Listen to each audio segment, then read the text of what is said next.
So the first one we're gonna make is we're gonna make a radial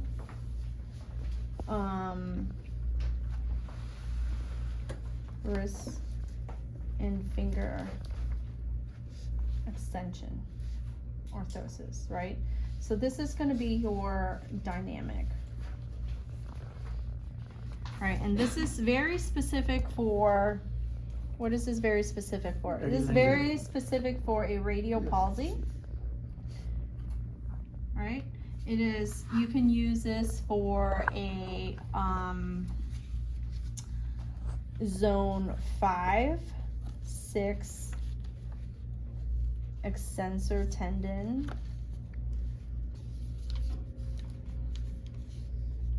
laceration / repair, right? Laceration is, it's give and take. It's really just repair, because let's say you're working with your Jerry population and they have arthritis that then cuts their extensor tendon, then they might need this type of orthosis. Oh, what's another one? Same pattern, same idea for MP joint replacements. Is that a typical surgery? MP joint replacements, typical, I don't know, but it's gonna be for your RA patients. It's gonna be really an RA patient type of thing. Another one might be that it's not joint replacements, it's MP collateral ligament reconstruction, right? So let's say they're collateral ligaments, they're like, this is again your RA patient. They have take pictures. Let me take pictures. So your RA patients are going to be your ulnar drift people. And when the surgeon comes and does the reconstruction, they're going to like pull tight to pull everything radially. Now there's two types of splints for that. You can just sometimes do a static, I call it a static step splint. I'll show you that pattern. Actually, it's a step splint. It's actually a one that I use statically quite a bit, but use that base step. Yeah, it's a static step splint. I use that same pattern and turn it into a static progressive, right? Again, you have the base, but you now can use what you know to apply and change it based on your need and the purpose of the splint, right? So this one splint, this one pattern can be used in multiple different ways, multiple different purposes, right? So I'm going to show you the pattern. You guys ready for this pattern? All right.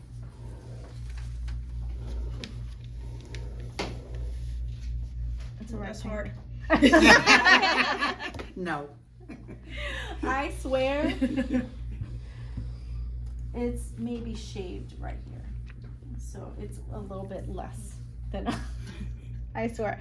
People are like, I need the patterns. You really don't need the pattern too much. So one of the things I like to do is I like to use the paper, or actually I'll just draw it. So here's a pattern. If you're trying to make a radial splint, you need the splint material to actually be below the MP right here, right?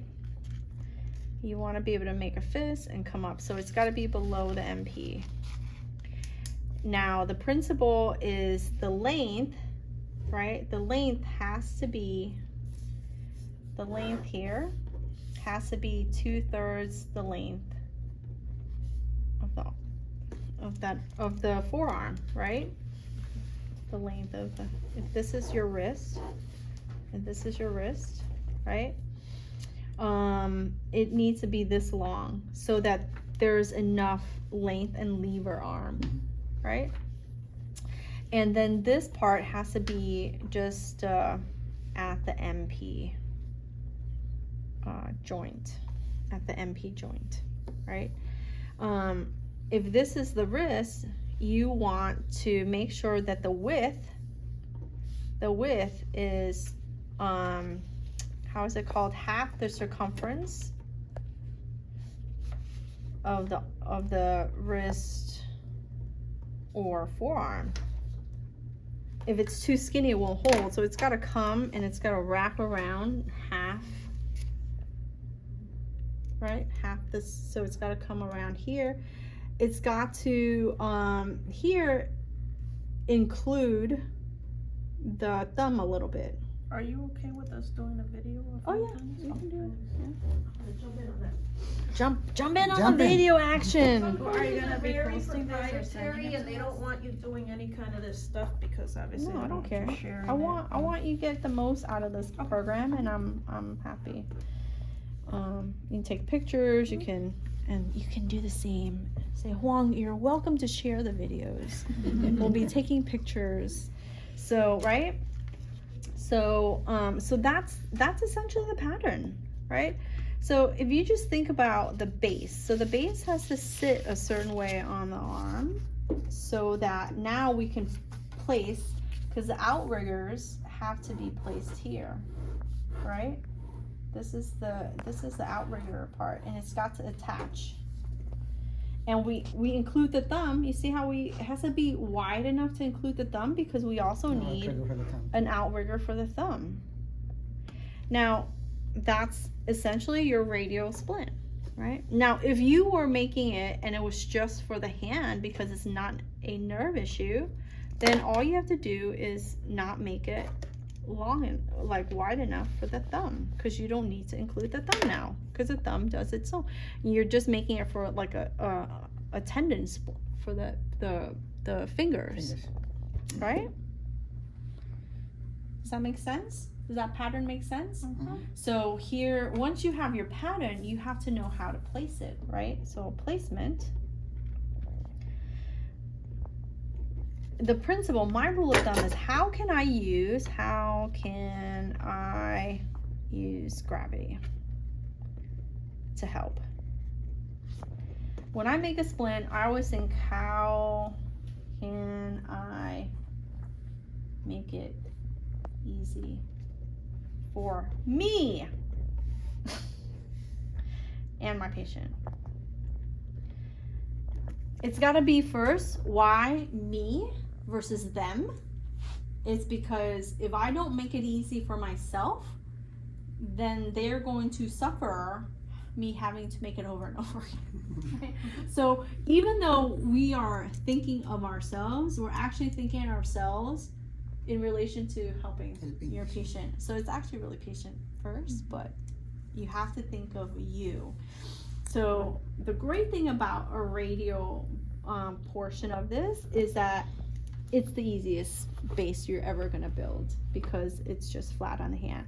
You need to make sure that the wrist is in slight extension.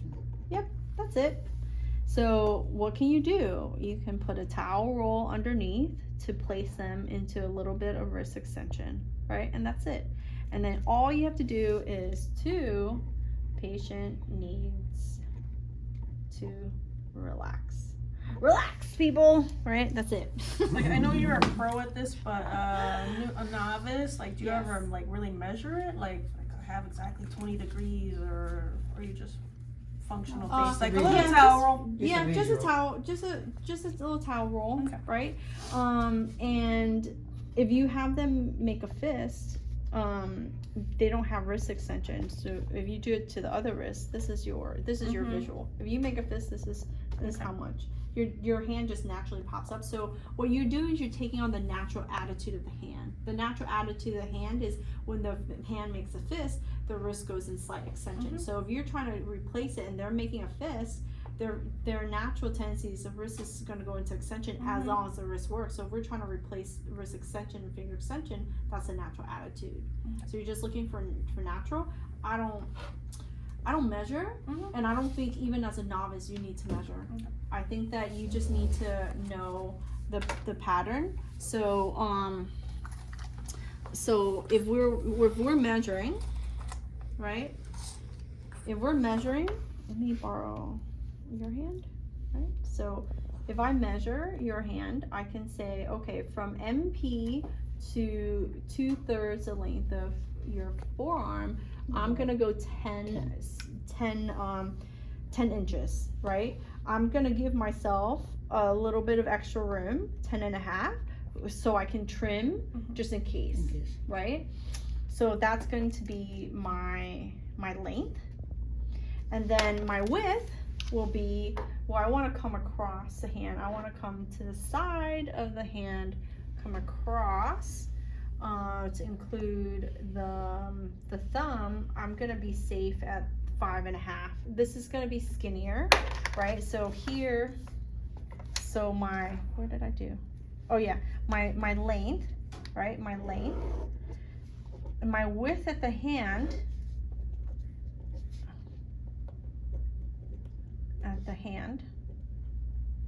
is 5.5, right? Now my wrist is going to be skinnier, so here's going to be my trimming, right? My forearm is probably going to be 5.5 as well, so I can cut the width of it at 5.5 from here and here, right? The width of the forearm, right? And I'm at 5.5. If I wanted to be a little bit safer, I can do 5.75. I wouldn't go to 6. It's just too wide. I mean, you're trimming on both sides, and then when you place it on a hand, one thing that I do is, so my rule of thumb is you're gonna cut your pattern. Sorry. You're gonna measure. 2, you're gonna cut the pattern. 3, you're going to place to get an idea of trimming. You want to always trim everything first before you place permanently, like your final placement. So you're gonna place for the idea of trimming, you're gonna mark your material, and then you're gonna finish trimming. And then you're going to do your final placement. So let's try it out, right? So everyone, we're going to do,